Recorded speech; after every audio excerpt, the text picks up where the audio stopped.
This is the tender story of how my niece and I, who are not blood related, became a true family. My name is Marie and I'm a 35-year-old housewife. Sean and I met in college and started dating shortly thereafter. After college, I entered the workforce and we got married right before I turned 30. We have one son, Ryder, who had just turned 2 years old. He didn't talk much yet, but he was very curious and into everything. He even started walking before he ever crawled. Sean and I started discussing having a second child, knowing that it could be harder this time since we were older. Sean's older brother, Sam, is married to Linda. They had been trying to get pregnant for a year now. Linda is older than Sam and has always worked hard to take care of herself, looking very young for her age. She had the mindset that since she looked so great for her age and felt even younger, she would eventually be able to get pregnant. However, when she finally turned 40, she became impatient and started fertility treatment. I have friends the same age as Linda, who were also struggling with fertility treatments. Given that, I was worried about Sam and Linda, who started much later in life. Sean's younger sister, Sue, and her husband, Richard, had a 5-year-old daughter, Layla. Layla's father did his best to play with her, and her mother was gentle but firm when necessary. My niece had grown up to be a wonderful little girl with a bright smile and a lovely personality. She would often say, "When I grow up, I'm going to marry my father." She spoke about the dreams of all others in the world and made her dad proud. Layla also loves my son, her cousin Ryder. When we get together, my son exclaims, my Layla," and he runs up to my niece and is very attached to her. My sister-in-law and her husband were an ideal family, the picture of happiness. But misfortune struck suddenly and without warning. One day, they died most suddenly. They were the victims of a one-off accident through no fault of their own. The day of the funeral, both sets of their parents sobbed as they clung to the coffins. My niece Layla stood holding hands with my stunned husband. Also found it impossible to stop crying, but their grief was immeasurable. I felt so sorry for my niece, who was staring at the 2 pictures of her deceased parents, tears silently streaming down her cheeks. I felt so sorry for my niece, who was staring at the 2 pictures of her deceased parents, not speaking. Tears silently streamed down her cheeks. I wondered if her small mind and body would be able to cope with this level of trauma. But sure, as I thought of my Layla's future without her parents, I cried even harder. We had to make sure she had a stable home. My mother-in-law was the only one who stayed at home and was currently undergoing treatment for an illness that kept her in and out of the hospital. But both of Layla's paternal grandparents were disabled and unable to care for anyone else. Layla's uncle, her father's brother, was single and traveled a lot for work. And we had a young son who was still a full-time job. We were not in a situation to be able to devote ourselves to our niece's emotional care. I guess the decision was made in consideration of these circumstances. After the 7th-day memorial service, my mother-in-law stepped aside with Sam and Linda and asked if they could talk privately, but we were also in the same room. I want you to take Layla with you. My brother-in-law Sam, who adored my niece, seemed inclined to accept it, but however, his wife Linda suddenly bared her emotions. What do you mean? You want us to take her when we are trying to have our own child? My sister-in-law had never expressed this kind of intensity to any of us. My mother-in-law flinched. Well, it's not like that, but you're going to be 40, right? I can't keep paying for your fertility treatment. Layla is a very good girl. That's why... This is a terrible thing to ask. You said you would support us, but now you are breaking your promise. She ranted, her eyes bloodshot. My sister-in-law, who's always dressed nicely and sat with a twinkle in her eye, was a mere memory. I could not hide my surprise at the fact that my mother-in-law was paying for her fertility treatment. I thought they were both working and earning money. How could they ask my mother-in-law to support them? Where is she spending her money? No, you see. My mother-in-law tried her best to ease the tension, but the damage had already been done. I don't want someone else's child, much less the child of a couple who didn't have an education or good jobs. I want a child of my own blood, a good child. The Tiram fell silent. Hey, Sam shouted as he hurried pulled her arm to restrain her outburst, but she refused to back down and glared daggers at my mother-in-law. She seemed so selfish in that moment. It was all too much. I was filled with rage at her words and actions. Layla was sitting still, staring blankly at the pictures of her parents. Although I could not see her face from behind, she must have known, even at a young age, that she was being treated like an intruder and that her parents were being vilified. I didn't want this child to carry anything more on her tiny shoulders. It would be unthinkable to entrust my child to such a hurtless woman. There was only one way to protect Layla. I made up my mind. We will take Layla. Nari! A twin mother-in-law looked at me in surprise. My husband also looked anxious at my decision. I agree, but I'm also worried it'll be you who will have the hardest time with another child at home. Understand, but I won't give up. I looked into his eyes earnestly. Thank you so much. My mother-in-law bowed to me repeatedly as if she were about to drop to her knees. I won't be made to sit here and look like the bad guy. Let's go home. Linda continued to glare at us, while grabbing Sam's arm and quickly headed for the door. Sam glanced at us sullenly and followed her out without a word. I sat down next to Layla and said in the kindest voice I could, "Come to our house. We want you to live with us." I don't want to be a bother. No, it's not like that. We want you to come. My Layla, my Layla. My son took Layla's hand. They loved each other so much. Ryder, Layla is going to be your big sister from now on. Layla, really? Are you my sister? Yes, big sister. My son nodded his head, clearly wondering what I big sister meant, but we could tell that he understood that big sister was a very nice thing. My big sissy Layla. Layla looked up at my husband and me with confusion. Nice to meet you, big sister Layla.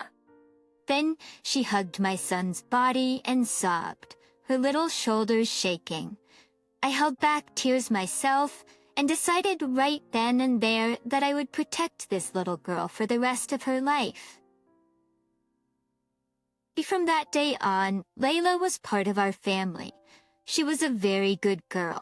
She worked hard, did well in kindergarten, and even helped out at home. It was during times like this that Ryder would often come to our rescue. He would say, "Layla, sissy, let's play," and follow Layla all around the house. He showed his love to her, always seeking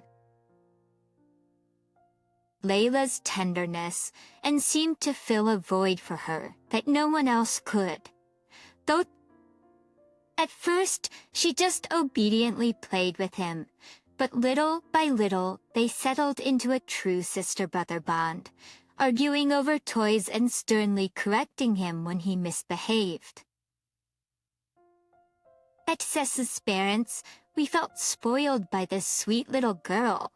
She was always thinking of others and willing to help out. She was never selfish. She said, "Can we have curry for dinner?" At swore it was a small request, but I was happy to hear her express her needs and preferences.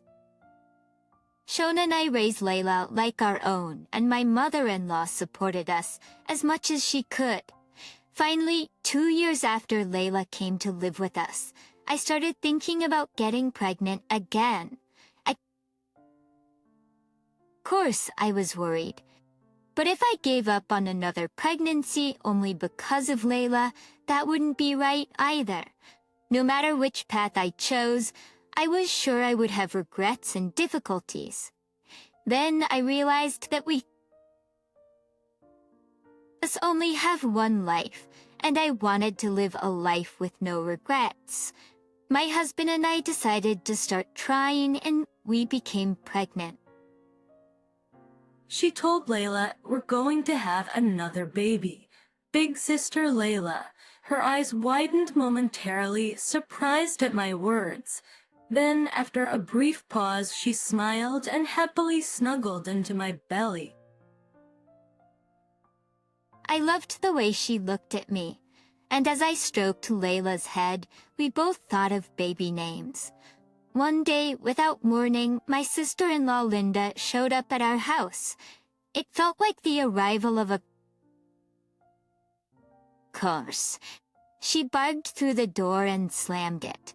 Then she took one look at my growing belly and blatantly scowled. "Oh no, you really are pregnant," my mother-in-law had probably told her about my pregnancy. I wondered if she had come all the way here just to confirm it. She said, "How can you take in a child who's not related to you and then have another baby? You have no common sense. I feel sorry for all these children you're raising." At Helptrees, the way she just showed up to pick a fight with me made me so angry. What did she know about our family when she hadn't had any contact with us for the past 2 years? We are happy we want this baby. "Oh no, you can't do that. It's harder than you think, raising 3 kids, not to mention one that's not even yours." This is our life. Why are you here? "I'll take your baby." What? I had no idea what she was talking about. A few minutes ago, she was ranting about how children were so much trouble. "I can't continue with fertility treatments anymore, so I'll take your child." What is this person saying? I began to shake with anger. There is no way I would give him to you. Don't act like you are offering to do me a favor. "Oh no, is it a boy again? You're so bad at this. Boys are so violent. I'd rather have a girl." "And it can't be helped. That girl, Layla, right?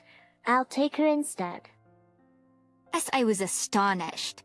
First, the thought of insulting me, my parenting, and my pregnancy. Then, demanding this child after refusing to take her in 2 years ago. Kissing for million passional answers.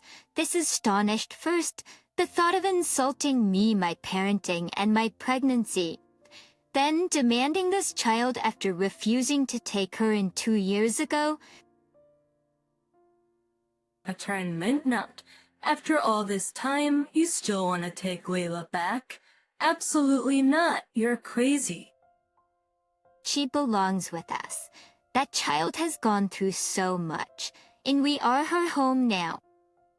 Please put Layla in. She's not a possession to be passed around. We are responsible for raising her to the end. I refused. What, you're going to act like her mother after raising her for only 2 years? I won't just hand her off to someone who mocks the 2 years she suffered and thinks of her as if she were an object. You 3 children. Don't be greedy and give me one. Why would I give her to you? She was irritated and stomped her feet in frustration, as if she had expected me to just hand her over willingly. At that moment, the doorbell rang. It's her husband, my brother-in-law, Sam.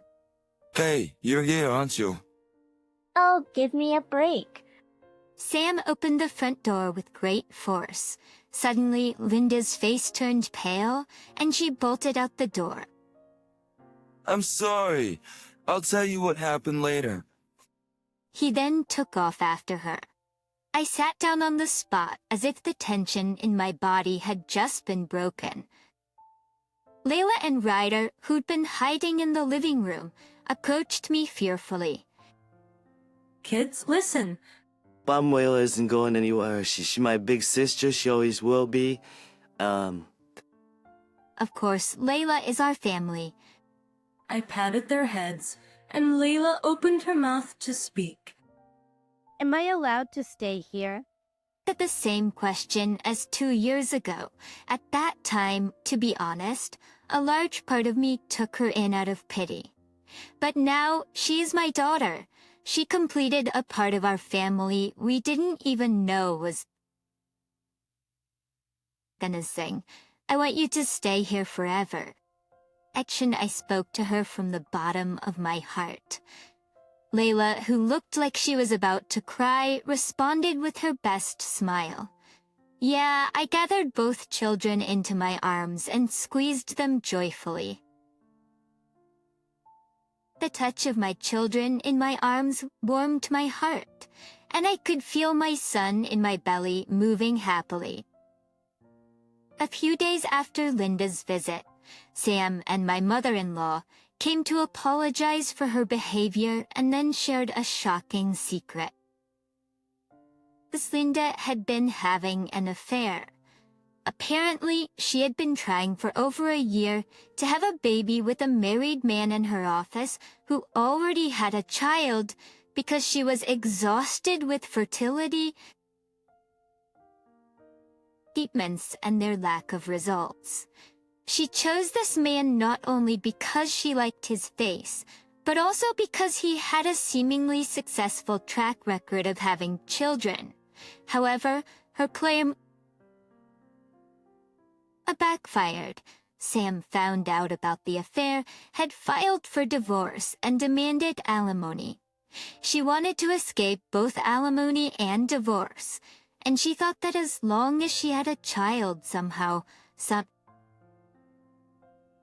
way she could absolve herself. That's ridiculous and appalling, but it seems that she was in a panic and couldn't think straight. However, she was determined. It was during the confrontation between her and her husband that she fled to her home, demanding what she thought would be a quick fix. I could not believe she thought such a backwards demand would fix her situation. There was a time in our lives when I thought Linda was a more thoughtful person. How shallow and selfish. I am so glad. There was no chance of Layla going with her. Naturally, Sam and Linda divorced. Linda was charged with alimony not only by Sam, but also the wife of the man with whom she had an affair, and she was accused of cheating within her company. This made her a pariah at work. She's already in her mid-40s. She will have to continue to pay back the alimony alone for the rest of her miserable life. On the other hand, we decided to legally adopt Layla as a result of this incident. But most of all, I wanted to be Layla's legal mother. Eventually, Layla herself started referring to her late mother as Amom and me as Maiga. We slowly grew our relationship to become like a real mother and daughter. Today is my daughter Layla's coming of age ceremony. On this once-in-a-lifetime occasion, she asked me to wear my special red long-sleeved kimono. I suggested that she rent a modern kimono, but she the way said without hesitation, Mama, I want to wear your kimono. She was adamant. My daughter dressed up in my kimono by arranging it prettily with accessories in a modern style.